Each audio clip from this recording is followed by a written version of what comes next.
श्री सचिन पायलट जी ने आज शाम अपने आवास पर मीडिया से रूबरू होते हुए कहा कि राजस्थान में हम 11 सीट जीत कर आए हैं। हमारे प्रत्याशियों के चयन और हमारी मेहनत का परिणाम था कि हम बेहतर प्रदर्शन कर पाए। इस चुनाव में इंडिया गठबंधन कांग्रेस पार्टी को जनता का भरपूर प्यार मिला। मैं जनता का कायल हूं।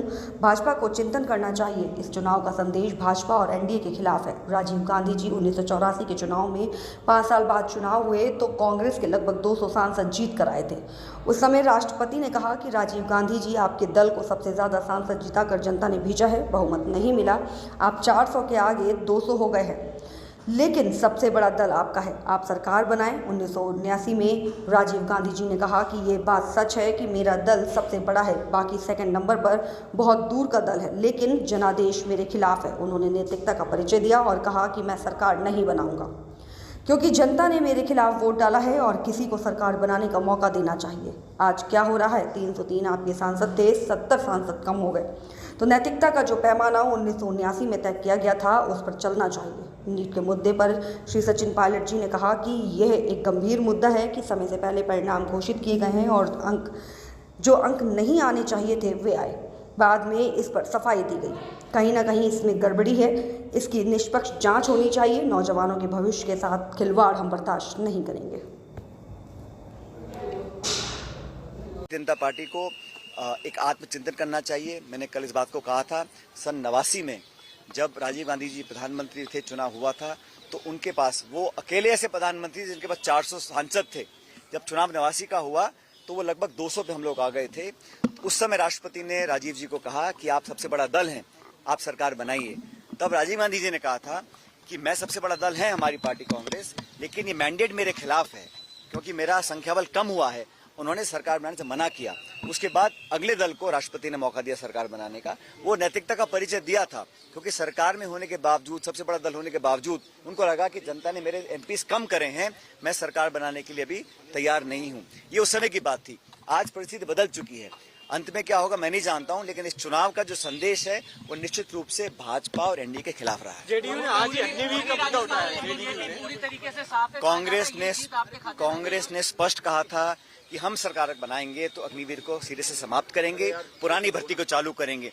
और मुझे खुशी है कि कुछ ऐसे लोग हैं जो इन मुद्दों को देश का मुद्दा मानते हैं। ये कांग्रेस भाजपा पक्ष का मुद्दा नहीं है। देश की सेना, हमारी सुरक्षा, हमारी समृद्धि, ये राष्ट्रीय इशू है। और अग्निवीर को लगाकर मुझे लगता है बहुत गलत किया गया पिछली सरकार के माध्यम से।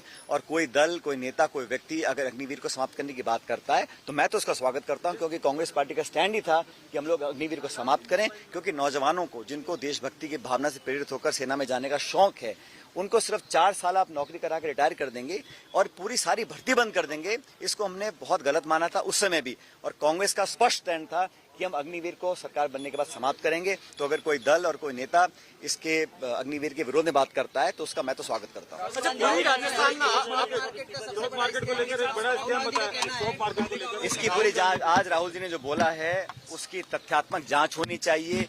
ये बहुत बड़ा इसमें कहीं ना कहीं घपला हमें लगता है कि मार्केट मैनिपुलेशंस किए गए हैं। और जो आंकड़े दिखाए गए एग्जिट पोल के माध्यम से, किसको मालूम था, किसको नहीं मालूम था, मीडिया के माध्यम से प्रचलित हुआ, लगातार मार्केट बढ़े, फिर एकदम से क्रैश हुआ, फिर बढ़े। तो कहीं ना कहीं से मार्केट मैनिपुलेशंस की गुंजाइश मुझे दिखती है। इसकी जांच होनी चाहिए, जैसा राहुल जी ने कहा, चाहे वो जेपीसी हो या कोई और जांच होनी चाहिए सहयोगियों के साथ। पिछली बार हम लोग 0 जीते थे। ये जो 11 सीटें हम जीते हैं, बीजेपी हारी है, ये मुझे लगता है कि जनता ने, लोगों ने, हम लोगों का जो प्रत्याशियों का चयन था, हम लोगों का कैंपेन था और जो प्रचार राहुल गांधी जी, खड़गे जी, प्रियंका जी ने किया पूरे प्रदेश में, हम सबका सामूहिक नेतृत्व और हमारी मिलजुल की जो मेहनत हमने की, उसका परिणाम था कि इन राज्यों में हम लोग बहुत बेहतर प्रदर्शन कर पाए। जिन राज्यों में हमारा संख्या कम है वहाँ पर मैं समझता हूँ बहुत संभावना है आगे काम करने की। लेकिन इस चुनाव के अंदर इंडिया अलायंस और गठबंधन को और कांग्रेस पार्टी को जनता का भरपूर आशीर्वाद और स्नेह मिला है। उसके लिए मैं जनता का कायल हूं। मैं तमाम कार्यकर्ताओं को धन्यवाद करना चाहता हूं कांग्रेस का, जिन्होंने झंडा उठाए रखा। तमाम बाधाओं के बावजूद, दबाव आया, प्रलोभन आया, डराया धमकाया गया प्रशासन, पुलिस के माध्यम, उसके बावजूद भी कांग्रेस कार्यकर्ताओं ने हिम्मत नहीं हारी और शानदार परिणाम हमारा आया। और हमारे सभी जो हमारे उम्मीदवार थे वो लगभग जीत कर आए हैं। मुझे इस बात की खुशी है। लेकिन भारतीय जनता पार्टी को एक आत्मचिंतन करना चाहिए। मैंने कल इस बात को कहा था। सन 89 में जब राजीव गांधी जी प्रधानमंत्री थे, चुनाव हुआ था, तो उनके पास वो अकेले ऐसे प्रधानमंत्री जिनके पास 400 सांसद थे। जब चुनाव 89 का हुआ तो वो लगभग 200 पे हम लोग आ गए थे। उस समय राष्ट्रपति ने राजीव जी को कहा कि आप सबसे बड़ा दल हैं, आप सरकार बनाइए। तब राजीव गांधी जी ने कहा था कि मैं सबसे बड़ा दल है हमारी पार्टी कांग्रेस, लेकिन ये मैंडेट मेरे खिलाफ है क्योंकि मेरा संख्याबल कम हुआ है। उन्होंने सरकार बनाने से मना किया। उसके बाद अगले दल को राष्ट्रपति ने मौका दिया सरकार बनाने का। वो नैतिकता का परिचय दिया था क्योंकि सरकार में होने के बावजूद, सबसे बड़ा दल होने के बावजूद, उनको लगा कि जनता ने मेरे एमपीज कम करे हैं, मैं सरकार बनाने के लिए भी तैयार नहीं हूँ। ये उस समय की बात थी। आज परिस्थिति बदल चुकी है। अंत में क्या होगा मैं नहीं जानता हूं, लेकिन इस चुनाव का जो संदेश है वो निश्चित रूप से भाजपा और एनडीए के खिलाफ रहा। जेडीयू ने आज ही अग्निवीर का मुद्दा उठाया। जेडीयू ने पूरी तरीके से साफ है। कांग्रेस ने स्पष्ट कहा था कि हम सरकार बनाएंगे तो अग्निवीर को सिरे से समाप्त करेंगे, पुरानी भर्ती को चालू करेंगे। और मुझे खुशी है कि कुछ ऐसे लोग हैं जो इन मुद्दों को देश का मुद्दा मानते हैं। ये कांग्रेस भाजपा पक्ष का मुद्दा नहीं है। देश की सेना, हमारी सुरक्षा, हमारी समृद्धि, ये राष्ट्रीय इशू है। और अग्निवीर को लगाकर मुझे लगता है बहुत गलत किया गया पिछले। ये एक बहुत गंभीर मुद्दा है। ये जो समय से पहले परिणाम घोषित किए और जो अंक नहीं आने चाहिए वो आए, फिर बाद में सफाई दी जा रही है, इसमें कहीं ना कहीं मुझे लगता है कुछ गड़बड़ी की संभावना है। और नौजवानों, लाखों करोड़ों बच्चों के नौजवानों का भविष्य का इसमें मुद्दा है। इस पर तो मुझे लगता है समय खोए बिना इस पर जांच होनी चाहिए।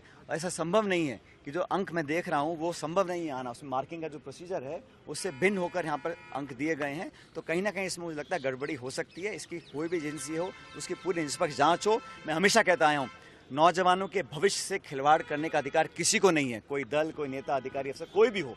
नौजवानों का एग्जाम्स हो, परीक्षा हो, पेपर लीक हो, इसको हम कभी बर्दाश्त नहीं कर सकते, चाहे कोई सरकार हो, कोई भी हो।